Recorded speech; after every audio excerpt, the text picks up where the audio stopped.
Hi, it's Ra, Rishi Kavi Raghudas from Star Presence Astrology, here to give the astrological forecast for Thursday, January 23rd, 2025.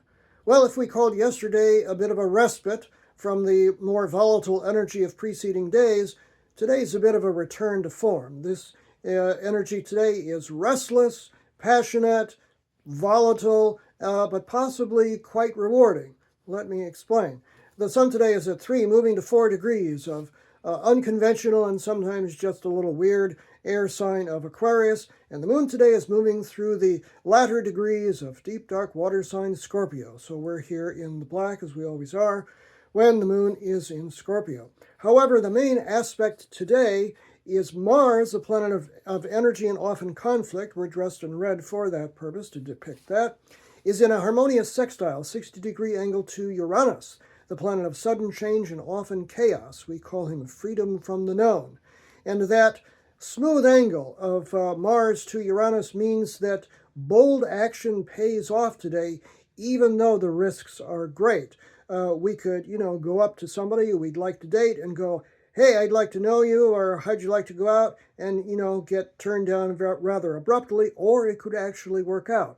And that would occur maybe in terms of cryptocurrency and all kinds of other situations today. It's the day to sort of take a risk and just see what happens. Now, the moon moves through this Mars sextile Uranus aspect, as does Mercury today. So there's a whole lot of restless energy going on. The moon begins the journey sextile to Mercury in the morning, 22 degrees of Scorpio to Mercury at 22 of Capricorn at 6:10 a.m. Pacific Standard Time, 9:10 a.m. Eastern Standard Time, and 2:10 p.m. Greenwich Mean Time. The Mars sextile to Uranus occurs at 23 degrees of Cancer, sextile to Uranus at 23 of Taurus at 7:08 a.m. Pacific Standard Time, 10:08 a.m. Eastern Standard Time, 3:08 p.m. Greenwich Mean Time.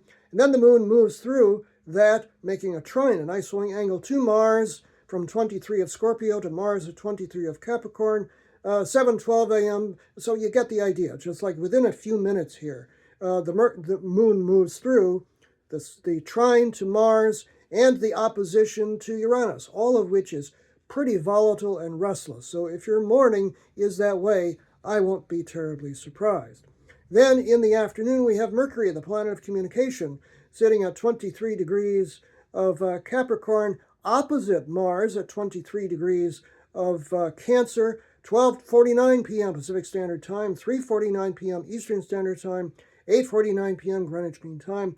That could be very disruptive. You don't want to get into it with somebody. Could be angry words or situations. Then Mercury makes the trine, a nice flowing angle to Uranus shortly after that. 2 hours after that, 2:07 p.m. Pacific Standard Time, 5:07 p.m. Eastern Standard Time, 8:07 p.m. Greenwich Mean Time, and that is kind of brilliant, actually. That is probably the nicest moment in the whole day. Mercury in a lovely trine to Uranus, brilliant ideas, 23 of Capricorn to 23 of Taurus. Then, in the evening, the moon makes a trine, a nice flowing angle, to Neptune, the planet of dreams and visions. That's also a nice moment. 4:03 p.m. Pacific Standard Time, 7:03 p.m. Eastern Standard Time, 12:03 a.m. Greenwich Mean Time. Moon at 27 of Scorpio, making that lovely trine to Neptune. That's kind of dreamy and kind of relaxing. And then, finally, the day ends with the moon moving into the more adventurous and lighthearted, thankfully, fire sign of Sagittarius. 8:29 p.m. Pacific Standard Time, 11:09 p.m. Eastern Standard Time, 4:09 a.m. Greenwich Mean Time. It's one hell of a day. So good luck to you today. Breathe and just keep your energy straight. I'm Ra, Rishi Kavi Raghudas from Star Presence Astrology. Now, if you would like to have a personal reading with me and see what 2025 has in store for you, you can book it on my website, starpresence.net. Remember, from the very moment that you're born, you've got star presence. Enjoy this day, this roller coaster of a day, no matter what.